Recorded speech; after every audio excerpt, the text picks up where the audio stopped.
નમસ્કાર, આપ જોઈ રહ્યા છો ન્યૂઝ એટ 10. હું છું સંજીવની. બુલેટિનની શરૂઆત હેડલાઇન્સથી.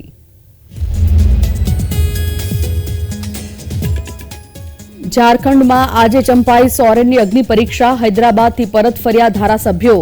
જેએમએમ કોંગ્રેસે વ્હીપ જાહેર કર્યું.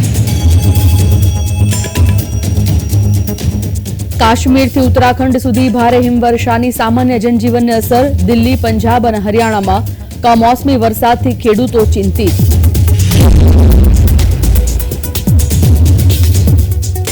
ગુજરાતમાં મિશ્ર સિઝન વચ્ચે આજે હવે માવઠાની આગાહી. ઉત્તર ગુજરાત અને કચ્છમાં કમોસમી વરસાદની સંભાવના.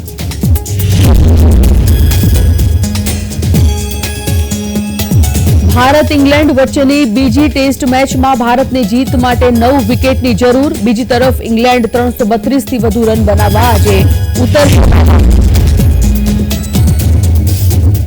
સપ્તાહના પ્રથમ દિવસે બજારની ઘટાડા સાથે શરૂઆત. સેન્સેક્સમાં 100 પોઈન્ટનો ઘટાડો તો નિફ્ટી 15 અંક તૂટ્યો.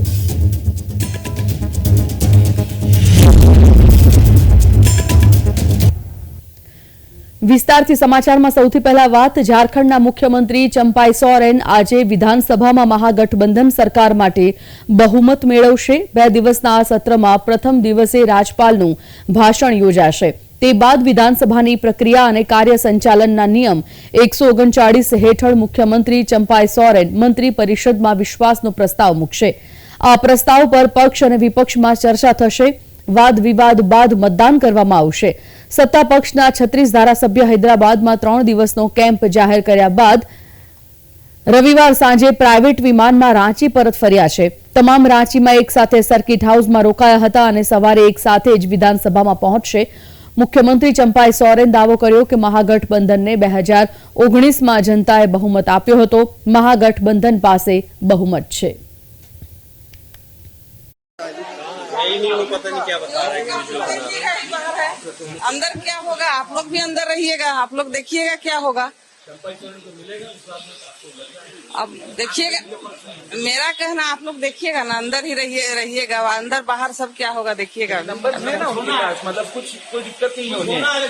आप इशारा करिए, देखिएगा क्या होगा। क्या इशारा करेंगे, अभी क्या इशारा करेंगे, आप लोग देखिएगा क्या होगा। अभी तो अब कुछ ही समय का तो बात ही है। સપ્તાહના પ્રથમ કારોબારી દિવસે ઘરેલું બજારોની શરૂઆત ઘટાડા સાથે થઈ છે. નિફ્ટી 21,850ની નીચે ટ્રેડ થઈ રહ્યો હતો, જ્યારે કે સેન્સેક્સ 71,985 પર છે. સેન્સેક્સમાં 100 અંકોનો ઘટાડો થયો છે, જ્યારે નિફ્ટી 15 અંક સુધી ઘટ્યો છે. જો કે મિડ કેપ શેરોમાં નબળાઈ અને સ્મોલ કેપ શેરોમાં મજબૂતાઈ જોવા મળી રહી છે.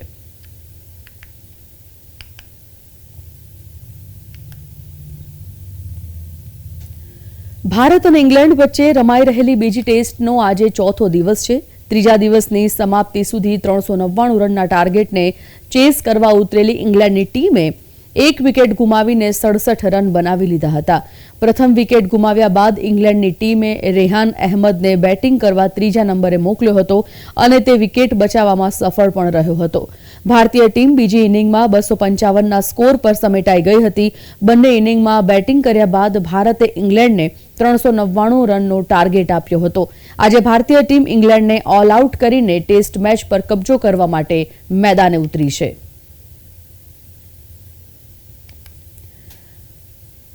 તો 95 રન પર અત્યારે બીજી વિકેટના સમાચાર પણ સામે આવી રહ્યા છે. નાસાએ બ્રહ્માંડમાંથી આશ્ચર્યજનક તસવીરો લીધી છે અને આ તસવીરો અંતરિક્ષ પ્રેમીઓને મંત્રમુગ્ધ કરી દે તેવી છે. નાસાના આંતરરાષ્ટ્રીય અંતરિક્ષ સ્ટેશનથી લેવામાં આવેલી પૃથ્વીને હોરિઝોનની સ્ટનિંગ ફોટો શેર કર્યો છે. આ તસવીરો અંતરિક્ષ યાત્રી એન્ડ્રિયસ મોર્ગેનસન દ્વારા લેવામાં આવી છે અને આ ફોટોમાં પૃથ્વી પર રોશની ફેલાવનાર એક ચમકદાર ગ્લો જોવા મળે છે.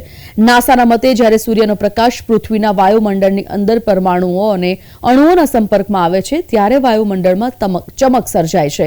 ફોટોમાં પૃથ્વી ઉપર ચમકદાર ગોલ્ડન ગ્લો જોવા મળી રહ્યો છે. સાથે તારાઓથી ભરેલું આકાશના બેકડ્રોપમાં ડાર્ક કન્ટ્રાસ્ટ વચ્ચે એક ગોલ્ડન કલરની પટ્ટી જોવા મળી રહી છે. જમ્મુ કાશ્મીરમાં સપ્તાહના અંતમાં ભારે હિમવર્ષા જોવા મળી અને જેને કારણે સામાન્ય વાહન વ્યવહારને અસર પડી. અચાનક થયેલી હિમવર્ષાને કારણે ઘણા પ્રવાસીઓ અટવાઈ ગયા. મુખ્ય હવાઈ પર બરફ છવાઈ ગયો હતો. આથી પટની ટોપથી રાજ્યના બાકીના ભાગો સાથેનો વાહન વ્યવહાર બંધ થઈ ગયો હતો. ભારે હિમવર્ષાને કારણે પ્રવાસીઓને મુશ્કેલીનો સામનો કરવો પડ્યો હતો. તેમ છતાં તેમાંથી ઘણાએ આસપાસના રમણીય વાતાવરણનો આનંદ માણતા જોવા મળ્યા હતા. कोई इधर कोई किसी का कोई पूछ परेशान नहीं है, कुछ नहीं है. हमारी गाड़ी सुबह 6 बजे से फंसी हुई है. यहाँ बीकन की गाड़ी इमरजेंसी के लिए रखी है इन्होंने. ये भी हमने धक्का मार मार के स्टार्ट की है और स्टार्ट फिर भी स्टार्ट नहीं हुई है. ये एरिया कौन सा है? ये बंदी टॉप है जी, टॉप पर चढ़े हमें. कोई इधर कोई बर्फ उठाने वाली मशीन नहीं है, कोई कुछ नहीं है. हम बहुत सुबह से खजल हो रहे हैं. हम टूरिस्ट की गाड़ी भी काफी लगी हुई है. गाड़ियाँ बहुत काफी इधर लगी हुई है. ये भी परेशान है बेचारे. भैया बहुत ज़बरदस्त स्नोफॉल है, बहुत ज़बरदस्त. कहाँ से आए हैं आप? हम जम्मू से, तो- सांबा डिस्ट्रिक्ट से.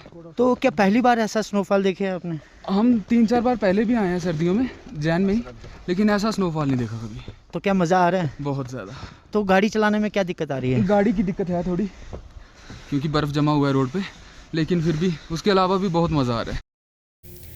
હિમાચલ પ્રદેશના મનાલીમાં રવિવારે ભારે હિમવર્ષા થઈ હતી અને જેને કારણે પ્રવાસીઓમાં ઉત્સાહનો માહોલ જોવા મળ્યો હતો. મોટી સંખ્યામાં સહેલાણીઓ હિમવર્ષાની મજા માણતા જોવા મળ્યા હતા. મનાલી શહેર અને તેની આસપાસના વિસ્તારોમાં ભારે હિમવર્ષાને કારણે વાહન વ્યવહારને અસર થયેલી જોવા મળી. ઘણા રસ્તાઓ વાહનોની અવરજવર માટે બંધ કરી દેવામાં આવ્યા. ભારે હિમવર્ષાને કારણે સામાન્ય જનજીવનને પણ અસર થઈ હતી. જોકે પ્રવાસન ઉદ્યોગ સાથે સંકળાયેલા લોકોમાં ખુશીનો માહોલ હતો, કારણ કે તેમને આશા છે કે આગામી દિવસોમાં વધુ પ્રવાસીઓ શહેરની મુલાકાત લેશે. लाइक ए हेवन जो बोलते हैं कि मनाली को 2 स्वर्ग के कहा जाता है, इट्स टोटली लाइक दिस. मतलब बहुत ब्यूटीफुल व्यू है. मतलब हम अभी तक तो पिक्चर में देख रहे थे, अब जब रियलिटी में फील कर रहे तो मतलब पता चल रहा है कि यार जब जो कहते थे लोग वो सही है कि it's like a heaven. Snow, the valley is wide now. It is fabulous, fantastic. I'll say Manali is so resplendent right now that कोई भी आए, घूमे, enjoy करे. It's very beautiful. And plus काफ़ी टाइम बाद हुई है and हम लोग क्रेव कर रहे थे कि मनाली कब वाइट होगा, मनाली कब वाइट होगा. So I'm feeling fantastic over here. ગુજરાતમાં મોડી રાત્રે ઠંડીનો ચમકારો, દિવસે ગરમીથી મિશ્ર ઋતુનો અનુભવ થઈ રહ્યો છે. ત્યારે હવે હવામાન વિભાગ દ્વારા કમોસમી વરસાદની આગાહી કરાઈ છે, જે અનુસાર આજે ઉત્તર ગુજરાત તેમજ કચ્છમાં માવઠું પડી શકે છે. હવામાન વિભાગની આગાહી અનુસાર ગુજરાતમાં આગામી 24 કલાક બાદ સરેરાશ લઘુત્તમ તાપમાન 3 ડિગ્રી સુધી ગગડતા ઠંડીમાં સાધારણ વધારો થઈ શકે છે.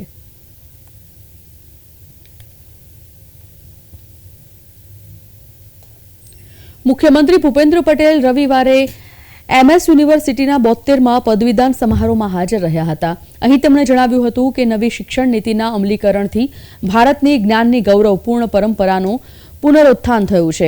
આ નવી શિક્ષણ નીતિમાં મહારાજા સયાજીરાવ ગાયકવાડની પ્રેરણાના પણ દર્શન થાય છે.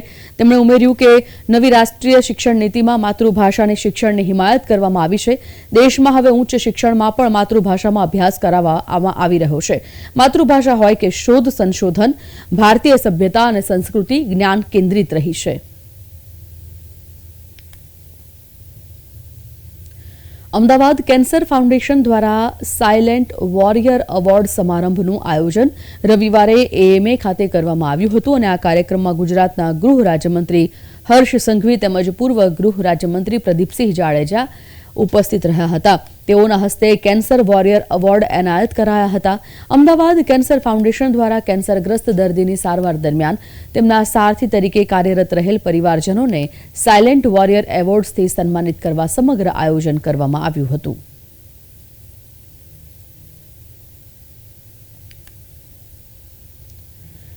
કેન્સર વિશે જાગૃતિ લાવવાના હેતુથી ઓન્કોવિન કેન્સર સેન્ટરની સ્ટેપેથોન 2024નું રવિવારે આયોજન કરવામાં આવ્યું હતું. વિશ્વ કેન્સર દિવસ નિમિત્તે 5 કિલોમીટરની પદયાત્રામાં વિવિધ કેન્સરને માત આપી તેવા દર્દીઓ સહિત 500થી વધુ લોકોએ ભાગ લીધો હતો. 5 કિલોમીટરની ચાલનો હેતુ માત્ર કેન્સર વિશે જાગૃતિ લાવવાનો જ નહોતો, પણ કેન્સર યોદ્ધાઓ દ્વારા મૂર્તિમંત શક્તિ, સ્થિતિસ્થાપકતા અને આશાની ઉજવણી પણ કરવામાં આવી હતી. સિંધુ ભવન રોડ પર ફ્રીઝબી ફૂડ કોર્ટ નજીકથી સવારે 6 વાગે શરૂ થઈ હતી, જેમાં સ્ટેન્ડિંગ કમિટીના ચેરમેન દેવાંગ દાણી, ભાજપના મીડિયા સેલના યજ્ઞેશભાઈ સહિતના લોકો ઉપસ્થિત રહ્યા હતા. Medical oncologist doctor Gaurang Modi અને ડોક્ટર ઋષભ કોઠારી, ઓન્કોવિનના અન્ય સહસ્થાપક સહિત ઓન્કોવિનના ડોક્ટરની ટીમમાં મેડિકલ ઓન્કોલોજીસ્ટ ડોક્ટર પલક ભટ્ટ અને પીડિયાટ્રિક હેમેટો ઓન્કોલોજીસ્ટ ડોક્ટર ગીતા ખટવાણી સહિતના ડોક્ટર્સ હાજર હતા. આજે 4 ફેબ્રુઆરી એટલે વર્લ્ડ કેન્સર ડે છે. તો આજના અમારા કાર્યક્રમનો મેઇન હેતુ છે કે આપણે કેન્સર રિલેટેડ બધાને જાગૃત કરીએ અને કોઈ પણ પ્રકારની ગેરમાન્યતાઓ હોય તો એ દૂર થાય. અને આના માટે થઈને અમે એક સ્ટેપેથોનનું આયોજન કર્યું છે. સ્ટેપેથોન મતલબ 5 કિલોમીટરનું અમે આ સિંધુ ભવન રોડ ઉપર અમે વોકિંગનું પ્લાન કર્યું છે, જેમાં ઘણા બધા કેન્સર વોરિયર્સ પણ આવ્યા છે, મિત્રો અને ઘણી બધી ઇવેન્ટ NGOsમાંથી પણ લોકો જોડાયા છે. अभी अधिकतर लोगों का ये नोशन रहता है कि कैंसर जो है वो बड़ों की बीमारी है, क्योंकि बच्चे कोई व्यसन नहीं करते तो उनको कैंसर नहीं हो सकता है. तो आज वर्ल्ड कैंसर डे पे मैं ये कहना चाहूँगी कि बच्चों को भी कैंसर हो सकता है, उसमें डिनायल ना करें. जो भी सिम्टम्स हैं जल्दी से आप अपने डॉक्टर को रिपोर्ट करें. और काफ़ी बार इसके सिम्टम्स बहुत ही जनरल सिम्टम्स होते हैं, जैसे लंबे समय से बुखार, उल्टी, सर दर्द, बच्चे का कमज़ोर लगना. तो काफ़ी बार जब हम नॉर्मल इतने रूटीन सिम्टम्स के साथ डॉक्टर के पास जाते हैं और अगर डॉक्टर कहता है कि कैंसर का शक लग रहा है या कैंसर हो सकता है, तो जो सबसे पहला फेज़ होता है वो हमारा होता है डिनायल, मतलब एक्सेप्ट ही नहीं करना. तो आई वुड से कि बच्चों में कैंसर होता है और अच्छी बात यह है कि बच्चों में होने वाले कैंसर 80% से ज़्यादा ठीक हो. અખિલ ભારતીય સંત સમિતિ અને અમદાવાદના જમાલપુર વિસ્તારમાં આવેલા જગન્નાથ મંદિર દ્વારા આજે દસક્રોઈના પાલડી કાંકજ નજીક આવેલા નકલંગ મહાદેવ મંદિર ખાતે સંત સંમેલન અને અભિવાદન સમારોહનું આયોજન કરવામાં આવ્યું હતું. રાજ્યભરના સંતો, મહંતો, ધર્માચાર્ય, મહામંડલેશ્વર સહિતના 200થી વધુ સંતો આ સંમેલનમાં હાજરી આપી હતી.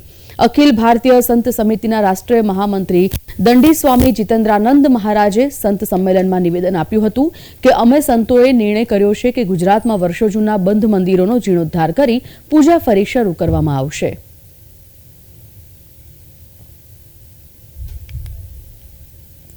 અખિલ ભારતીય સંત સમિતિ અને અમદાવાદના જમાલપુર વિસ્તારમાં આવેલા જગન્નાથ મંદિર દ્વારા અમદાવાદમાં રવિવારના રોજ દસક્રોઈના પાલડી કાંકજ નજીક આવેલા મંદિર ખાતે સંત સંમેલન અને અભિવાદન સમારોહનું આયોજન થયું.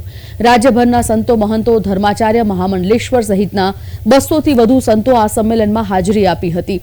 ભારતીય સંસ્કૃતિને ઉજાગર કરવા અને તેનો પ્રચાર પ્રસાર કરવા માટે ધર્મનું આ સંમેલન યોજવામાં આવ્યું હતું.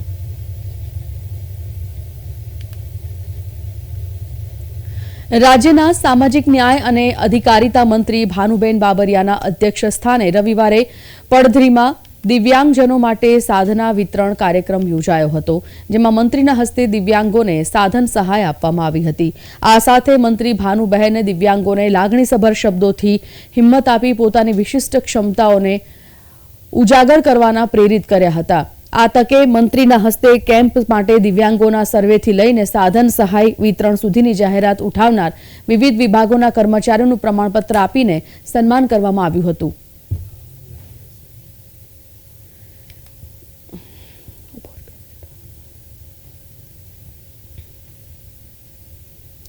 જૂનાગઢમાં 16મી અખિલ ભારતીય ગિરનાર આરોહણ અવરોહણ સ્પર્ધા યોજાઈ હતી.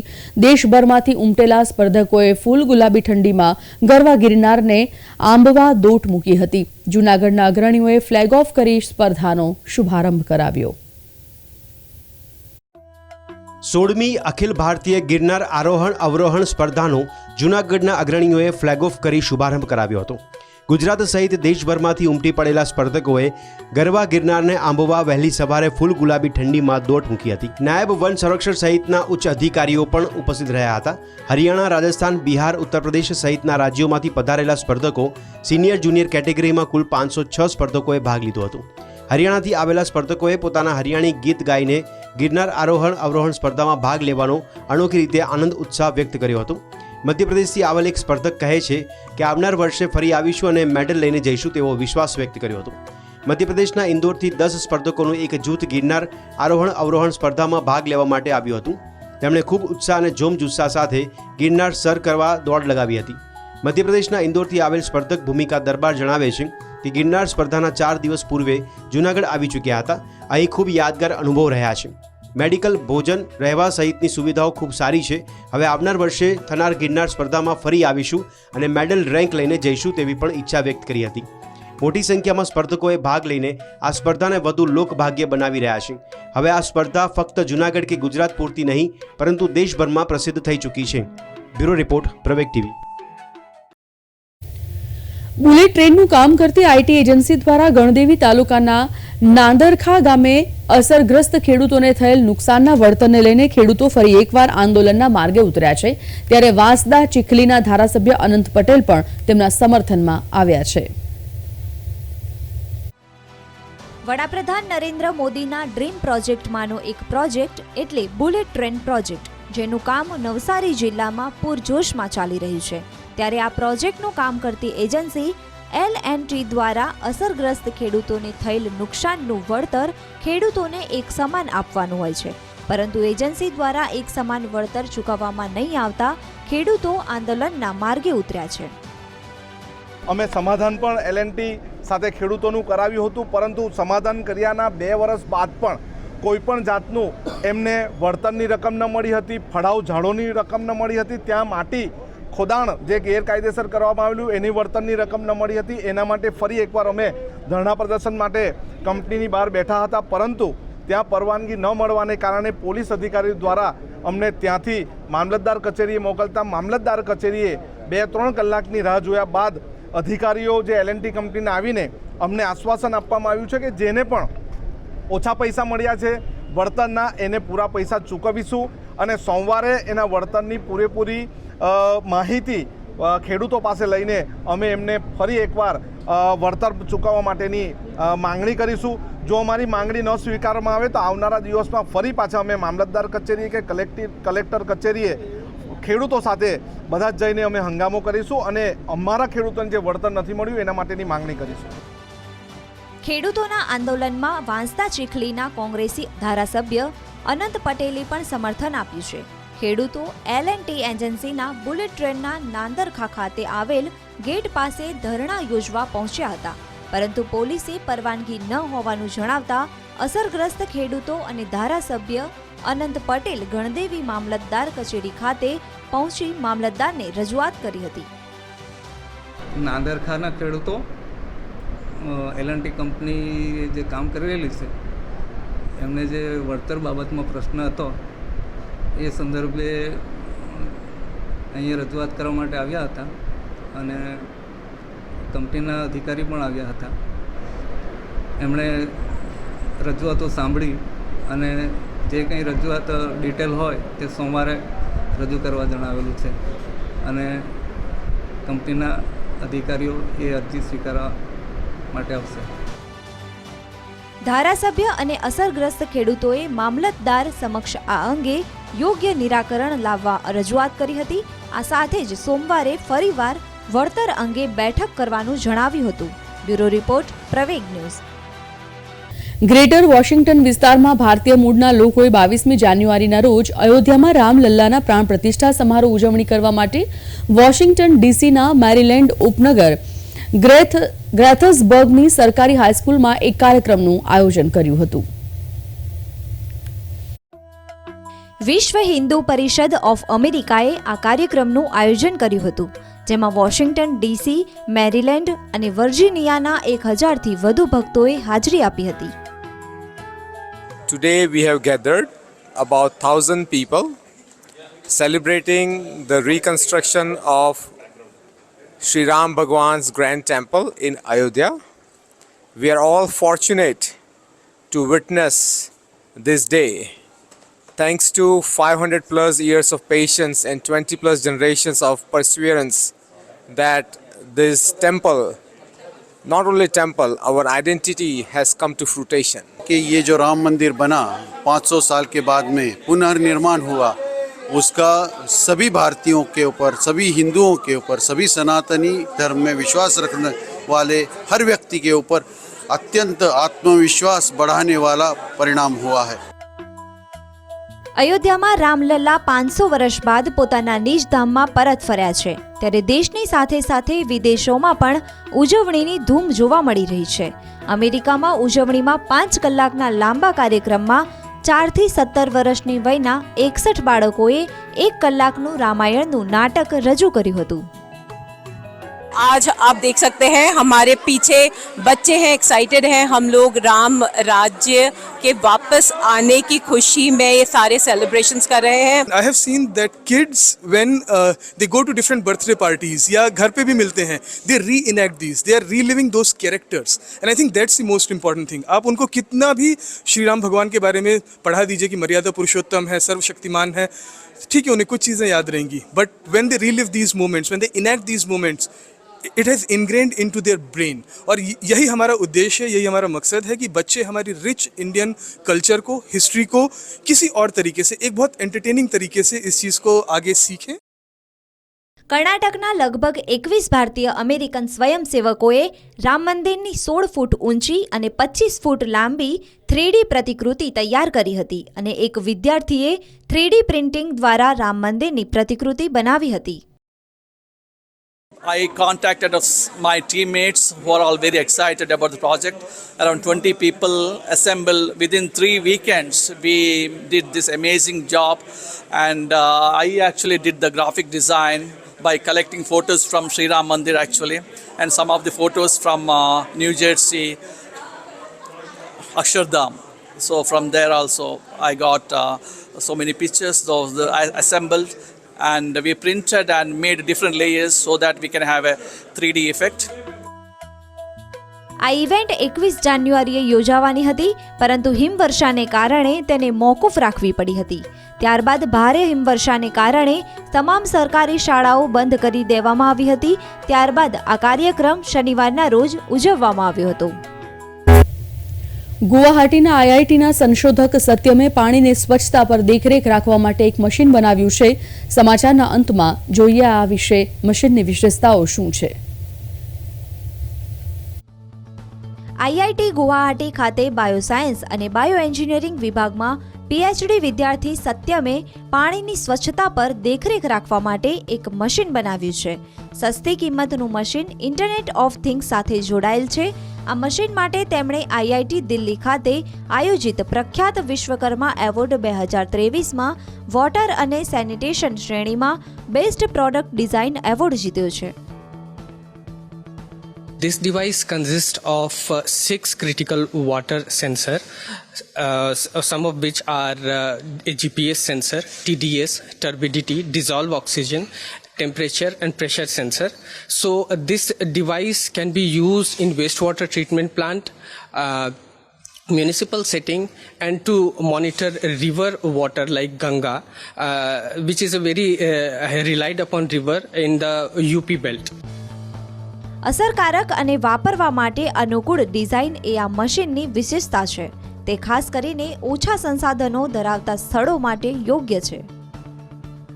The product which we are talking about, which has been designed by Satyam, is one of the objectives of an Indo-EU project which is sanctioned to us. This product is towards monitoring water health, and the end users could be individual consumers. It can be used for river monitoring, as well as it can be used by various industries for monitoring the discharge which they do at the various point sources. Satyam દ્વારા બનાવવામાં આવેલ machine real time data આપે છે, જેથી તે પર્યાવરણીય સંરક્ષણ માટે પણ મહત્વપૂર્ણ છે. બ્યુરો રિપોર્ટ, પ્રવેગ ન્યૂઝ.